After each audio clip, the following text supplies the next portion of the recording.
Well, someone's ability that can't be doubted at the moment.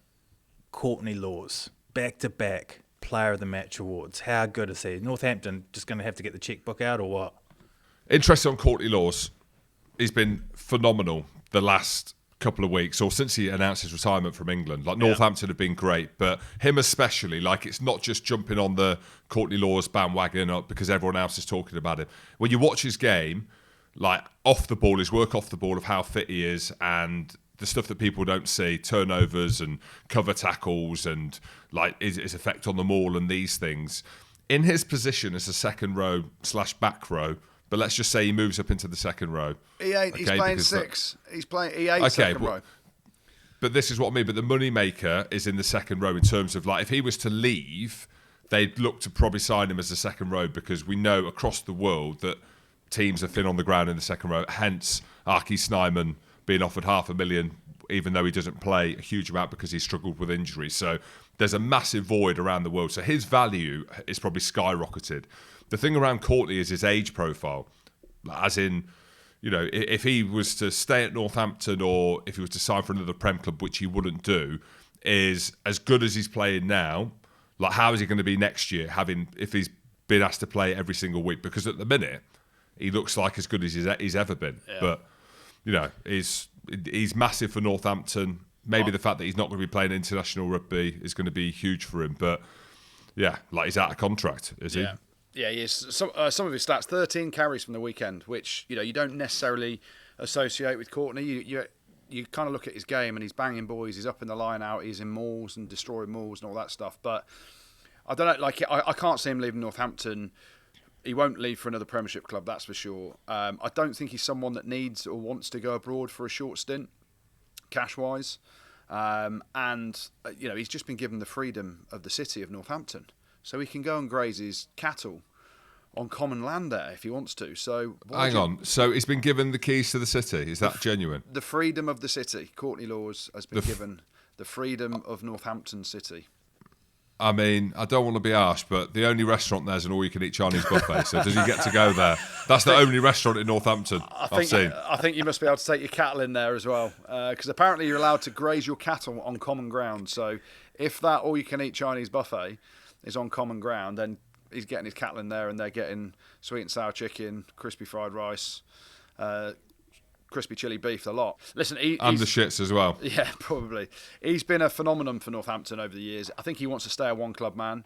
But it's amazing at that age to still be performing week in, week out at that level, off the back of a World Cup where he was pretty impressive too. I think he's looking forward to the Six Nations, to get a break, to get a holiday, to get some sunshine, but he's certainly putting in the yards in the meantime, isn't he? Do you think Saints are contenders for the Champions Cup and the Premiership if they carry on like this? Looking at the games at the weekend, Toulouse seem head and shoulders above anyone. They were ridiculous at the minute. Unbelievable. But Northampton, I don't know.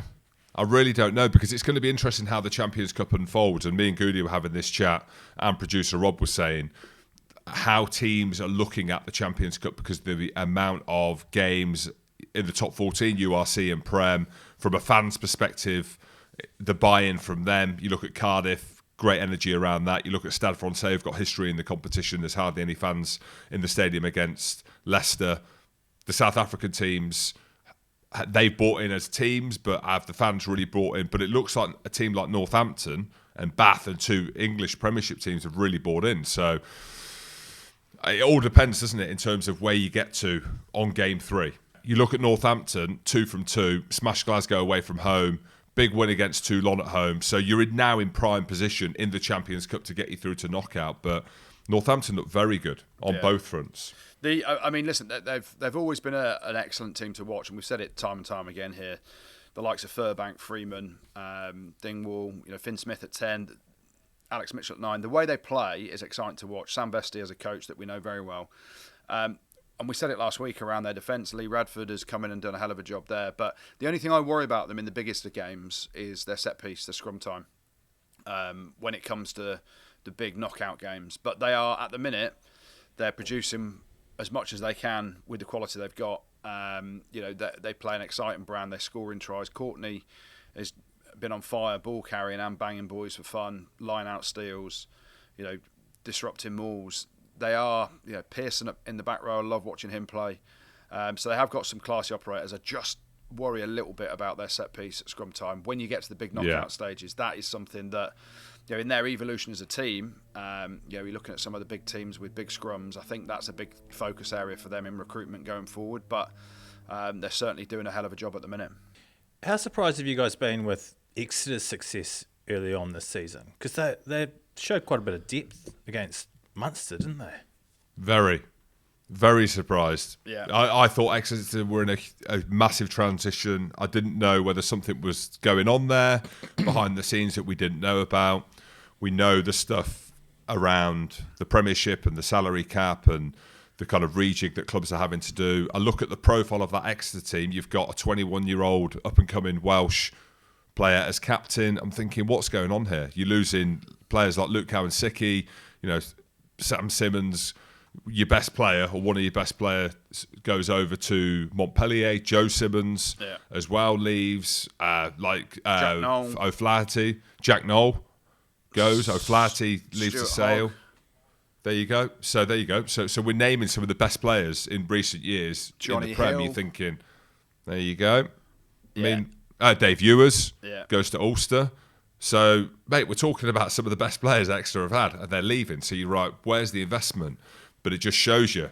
You go back through the archives of what Rob Baxter, the coaching team, that club have done in producing not just any players, producing young English players and bringing in some quality signings. So, in answer to your question, Andy Rowe, massively surprised. Yeah. Munster are one of the best teams around at the minute, and we can maybe talk about some of the stuff around that game, but some of the performances from Exeter and the brand of rugby that they're playing shows the quality of coaching and actually this transition that Rob Baxter was speaking about.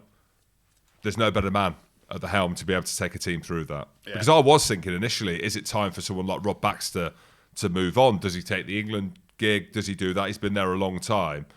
But quality rugby man, quality rugby team.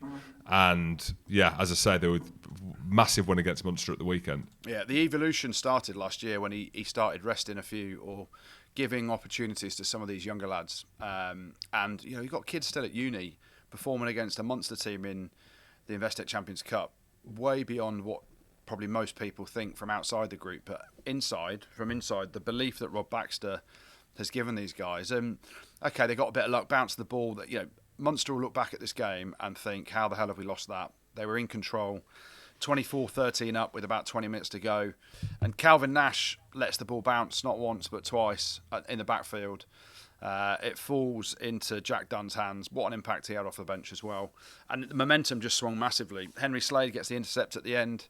And Munster have left that game from being 11 points up with 20 to go, with the bonus point in the bag already, thinking there's 5 points to take home from Sandy Park here.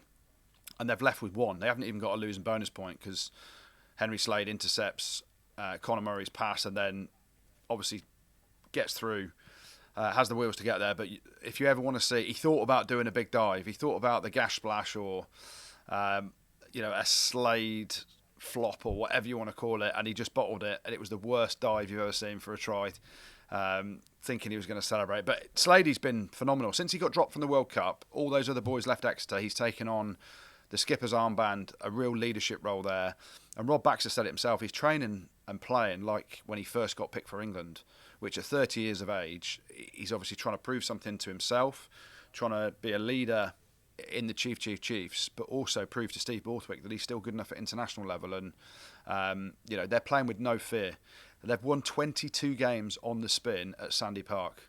At home, mental. Which is phenomenal. You look at any team, and that is a record to behold, especially with the youngsters that are playing. And Leicester go there this weekend in the Prem with a fully loaded team, so it'll be interesting to see. And that bubble will have to burst at some point. Someone will go there and win, but my God, they're doing some good things down there with some young kids regenerating a squad, but not only regenerating a squad, competing at the top level. So kudos to them all. Speaking of regenerating squads, Sale made 11 changes from last week's starting lineup, resting the likes of Ford and Manu Tuolangi. They did all right against Leinster, though, didn't they? Yeah, they did better than all right. I thought they were going to get absolutely hosed. I was in that camp that if I would have said it, Alex Anderson would have fired up the troops around that. But you can only go based on what team comes out, right? And if you're making 11 changes, like you said, there's no George Ford, there's no Manu Tuolangi. What can you go based on if you're playing against Leinster, one of the best teams in the world, one of the best club teams? So, I mean, there was a couple of headline moments in that game. And you know, Andrew Goode, that I'm not a man to call out stuff on social media, and I don't like calling refs out, but there was a couple of decisions. Well, I've got to, because there was a massive decision in that game. Yeah. There was a massive turning point in the game. Did I put it on the group chat? Yeah. I did, around the scrum. So, the scrums were a little bit scrappy, and we had friend of the show scrummaging at Loosehead, but this one moment where James Harper is on the tight head and the scrum goes down, and Porter actually brings the scrum down, or slips. James Harper goes down. Matt Carley bins him, right, in that moment. And that ridiculous. Was, for me, that ridiculous decision. Okay. And that's what I mean. As in, I know I'm going straight into a negative before we can talk about how good Sale were and Leinster to come back and some of the quality that they showed in the second half. But I was just like, that's the issue, right? So that's the message that I want to get out of this. When you make that many changes, even in the ref's mind, James Harper up against Andrew Porter, okay? Well, Andrew Porter's going to win every day of the week. Dan Sheehan at hooker, they've got an unbelievable pack, Leinster. So any kind of 50-50s or any question marks over a decision, you're going straight for Leinster. And look, I know Matt Carley's a brilliant ref. I love him. But I've got to call that one out, because I watched that one and I was like, no. Like, you cannot yellow card him. You can't yellow card him. It's not his. That's such a big call. Yeah. When you are having 11 changes, you're up against one of the best teams in the world. And off the back of that, that's where Leinster went through the gears. Yeah. So for me, I have to highlight that one moment that came out of that game. And there was loads of stuff, like Josh van der Fleer was wicked. I didn't realise he was under the pressure that he was under. But no. Well, he got dropped last week, didn't he? And then got the turnover at the end to basically seal the game before Kieran Frawley kicks the monster 60-metre penalty. But he gets picked again, and he was phenomenal. But let's talk about Sale. They were winning at half-time, 13-11 up. They conceded just before half-time. The try they scored from Doherty in the first half, Rafi Quirk with a little grubber kick through, that's clearly been worked on. They'd seen a weakness in Leinster's midfield defence on the pitch. Picks one up from the breakdown, little grubber kick through. I think Dupree got the ball, fed to Doherty. It was class. And everyone was probably, not everyone, 95% of people would have been in Jim's bed thinking this is going to be a hosing. But there's something going on in Irish rugby at the minute. They're not performing consistently well. Maybe it's still the hangover from the World Cup of all the expectation. But they clicked into gear in that second half, and no doubt, Jim, you're right. That yellow card, which should never have been a yellow card, certainly helped them. But Sale scored a wonder try at the end as well. Going through a few phases, but going from their own 22. Tom Curtis scores a Aaron try. Reid. Aaron Reid, ridiculous. You've spoken about him. Yeah. Wheels. I mean, look at the talent that England have got in that back three. Yeah. For just out-and-out speed. Yeah. Aaron Reid, my goodness me. Even the missus was like, God, he's quick. I was like, so I'm big, I'm strong. Like, what? Mate, that's hilarious. Hold on a minute. Reigning champs, La Rochelle, they're struggling, aren't they, lads? They are at the minute. Back-to-back champs. Yeah, back-to-back champs. They are at the minute, and it was an interesting game over in Cape Town, and there's a few talking points around it. La Rochelle, probably think they should have got out of there with a win. They were 20 points to 9 up on 51 minutes, and in control. Borgerit started it. I love that name, Borgerit at hooker with a hell of a run down the touchline. Some player he is. He got injured as well, which is a shame, but yeah. Yeah, to create a try for Kerr Barlow. And the Stormers weren't really at the races until Ben Loader, oh my, crossfield kick, plucks it out the sky, hell of a finish. That got the Stormers back into the game. And then there was the mad finish where Hastoy thinks he scored a try to clinch the win.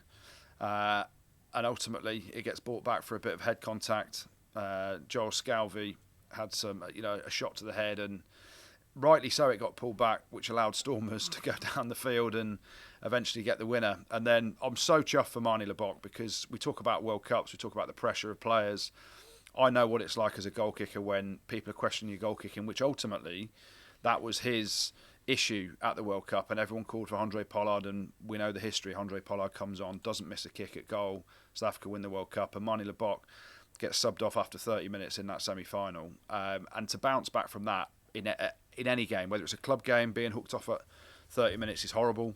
So to bounce back from that on a big stage, to have a clutch kick from the touchline, the wrong touchline as well for a right footer, and to nail the conversion to win the game against the current Investec Champions Cup champions, mate, plums bigger than you've ever seen in your life to do that. And then the celebration, it shows the confidence of himself and the fact that he's parked all those issues at the World Cup.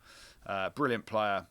But interestingly, people will complain, and I'm sure the La Rochelle fans won't be happy that it got pulled back for a head collision, because Hastor's try, they'll think it should have counted, but 100% the referee got that right, which allowed Stormers to get the driving line out try, and then obviously Manie Libbok to step up with the biggest of plums to kick the winner. Yeah, I tweeted about it after. Do you sort of call it a tweet, or is it an X? It's not quite right, does it? Yeah, I'm going to call it a tweet. But I did, and then I took it down. I said it was a career-defining kick for Manie Libbok, and then I took it down and thought, well, maybe that's too much sensationalist. But yeah, I mean, massive. Like, I agree with you, Goody. You can't even imagine what he's been through. And you talk about like embarrassment of being called out on things like Johnny Hill, for example, some of his penalties. Like, I imagine Manie Libbok would have probably felt, I don't know without speaking for him, but you would feel embarrassed getting yanked off, wouldn't you? Yeah. 30 minutes into a semi-final game, and he goes back, and everyone speaks about the love they've got for him within the squad, within the South African setup. You've got a fantastic coach in John Dobson. I mean, he's a wicked player as well. You look at how Manie Libbok plays, that kick, no-look kick against Scotland, but his kicking game, and you'll know more about this, Goody, the one that sat up Ben Loader's try that you mentioned, but his array of kicking is just is probably one of the best in the game, if not the best, in terms of his kick pass, and that's saying some when you've got someone like Finn Russell who's phenomenal at that as well. Yeah, I mean, he's up there with the best in the world, and ball in hand he's ridiculously good as well. His passing game, he's putting players into space, his own individual running threat, he's got everything. The question mark was over his goal kicking, so that's why I'm so chuffed for him, because having been there as a goal kicker where you do miss a few and then the questions start coming and people start talking about it, especially him on the biggest of stages, and then someone comes in like Andre Pollard and produces what he produced to win the World Cup for South Africa. That's a hell of a step up and a bounce back from Manie Libbok, and just shows how classy he is.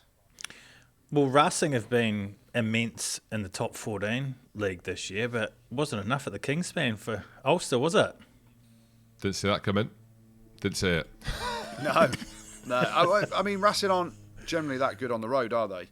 And that's maybe a massive Frenchism saying that. But Ulster, you were always going to see a different performance from what they put out at Bath, because they've been underwhelming. And then they go to the new tap penalties. Set them all up, How lads. Good was that? Set them all up. Nick Timoney with a couple of tries. He was class, by the way, Timoney, and he's a favourite player. I told you. Yeah. And you think about him up against Siya Kolisi, so he's got that emotional, motivational driver when you're up against the GOAT, effectively. But on that tap penalty, Andrew, get them all genuinely. Yeah, I know the Moles one. What about the one where Cooney just taps it up, as in just taps it in the air and someone comes blasting onto the ball? Yeah. Imagine me being that runner. You drop it at any point. You get on purpose. You're going to get absolutely minced, aren't you? But it worked. It was effective. Yeah. But those, I think a lot of teams will start doing that. Give it to Henderson, set up the driving maul. Because how hard is it to stop? The only way to do it is Luke Cowan-Dickey it and dive at someone's ankles to chop it straight away. But you're fucking your neck. Yeah, exactly. The Racing boys were too high, and obviously something that Ulster worked on the week I love all these tap penalties from 5 metres out now, all the different plays that teams are coming up with. Toulouse did one the other week where there's people running all over the shop and ended up just giving it to the biggest fucker down the middle. But the innovation around that is class, and bring back the driving maul, Jim. Mate, you could play again. On me, lads, on me! On me, yeah, shaking the duvet. But yeah, I mean, you say that, Saracens showed no innovation. Just give it to Billy. Yeah. Literally a balloon pass. Yeah. Get that 5 metres beyond the gain line. So, I mean, that is the real innovation, isn't it? Who started that? Who was the team that looked really good around the innovation? Leicester. Yeah. The big Leicester Saracens last in the year. Final. Yeah. Yeah, a couple of years ago. 2 years God, ago. time flies. Jim, last week you were talking up Quins, saying they've got the complete package. Jim, What happened? Your fault, Jim. I mean, Toulouse, absolute worldie of a team. And you look at Toulon, right? Toulon are frustrating to watch because they haven't got any attacking structure. But then you could also say the same about Toulouse in a way, because they are completely off the cuff. But Toulouse are littered with like world-class players throughout the whole back line. Toulon have got some good players in their back line, but absolutely ridiculous. Think about how good Quins have been. They're at home, so motivation's through the roof because you've got one of the best teams in the Champions Cup with the history that they've got. Anton Dupont's come into town. They're littered with just absolute worldy players. Malvaca at hooker's one of my favourite players to watch as well. Cyril, by me, old Cyril, we named him in the dream team of the Investec Champions Cup. Do you know what? It's how they play as well. Like, it's littered with class players. Blair Kinghorn's obviously gone there and settled in really quickly. You watch how they play, the ball out the tackle, the offloading game. They don't want offload. Mate, every player is looking to get the ball out of tackle. And I go back to my days at Brive when Ugo Moller was the coach. He always talked about Don Lax, and just getting three players, three players support him from behind just to get the offloads in. I'm like, lads, let's kick to the corners. That's all I could do. But the style that they play in, the ball out the tackle, the speed, every player is looking for offloads. You know, then you go into their set piece plays. Lebel's tried just after half time from a set piece line out at the back. Obviously found a weakness where Malvaca runs across and then feeds him back on the inside. It was just electric from Toulouse. And as you said at the start of the show, Jim, Toulouse look head and shoulders above any team at the minute in the Investec Champions Cup. Yes, they beat a weakened Cardiff team last week, but that's a huge result and performance to go to Quins and stick it to them, nearly put 50 points on them. Yeah. So the Quins boys must have been out Sunday night because they only conceded 47, Jim. They didn't take the full 50. But the reality of it is, at the minute, with Dupont pulling the strings in the second half, you know, Thomas Ramos at fly half as well, you know, who's moved there with Untermax. They haven't even got Untermax. Probably one of the best 10s in the world as well at the minute when he's fit. So, what do you make of Thomas Ramos's roughing up of Marcus Smith? I don't even think it was an issue. It was going around on social media, people talking about it. It was like, mate, really? Are people highlighting Ramos giving Marcus Smith a bit? I know we've got stuck into Johnny Hill, but that was like in an open forum. But yeah, it was, I don't know. Don't mess Marcus Smith's hair up, please. Don't give him the ruffle. Don't give him the forearm. But no, much ado about nothing, that is. But listen, Toulouse are class. Quins came up against a very good team that played. You know, if you can't stop the offload and get 3 or 4 players around the tackle zone to prevent that offloading game, they get on a flow which is so hard to stop. And there's no better team, I don't think, in the Northern Hemisphere that can offload out the tackle and play at a pace and find little creaks, little half shoulders to get through, move the ball around out of contact and play at a pace that Toulouse can. Yes, they've been fallible in knockout games further down the line, but at the minute, stylistically, they look unbelievable. Leicester are 2 from 2 now. They did all right away from home. I'm watching the game and I'm seeing George Martin smashing balls. Great to see him back. Obviously had a big impact at the World Cup. He's a big favourite of Steve Borthwick's, and he's a proper physical, old school Leicester second row, isn't he, Jim? Like, hard as you like. And he gets subbed off because it's his first game back, and Harry Wells comes on, and I'm thinking, that's a bit of a big call because of how well George Martin was going. Harry Wells comes on, and I'm looking at Harry Wells thinking, this is the Jim Hamilton of old. The absolute maul destroyer, battering through mauls, getting turnovers, holding boys up over the line for what looked like a certain try, and he's held them up, and then he gets the turnover at the end. Harry Wells' impact for the last 20 minutes was phenomenal as a player, and it just shows, backs to the wall. You know, our Stade Francais have not won that game. Shows the attitude and the dedication of the Leicester boys, the physicality. The scrum looked like it was getting monstered at one point, even though they weren't scrummaging straight. But the sheer will and desire from that Leicester team to get the win. It's such a shame for Lester Etienne, the Stade Francais winger. He had the perfect crossfield kick, in his Oh hands. my word. That's the game winner there. Oh my word. Yeah. That's open goal. That Yeah. is like open goal. And you don't want to call him out on that, but it is the most open goal you're ever going to get. Yeah. I felt sorry for him. I mean, his name is Leicester Etienne. So maybe, he didn't want Stade Francais to win. He wanted Leicester to win. But it was, that was the game there. Bonus point try as well for him, and he drops it. But just the sheer will of that Leicester team, a young Leicester team, and everyone talked about other teams resting players. You can do it. You've got to use your squad across the whole season. And credit to Dan McKellar and the Leicester boys. I thought Joe Hayes carried well as well. Hanro Liebenberg led the troops in the back row.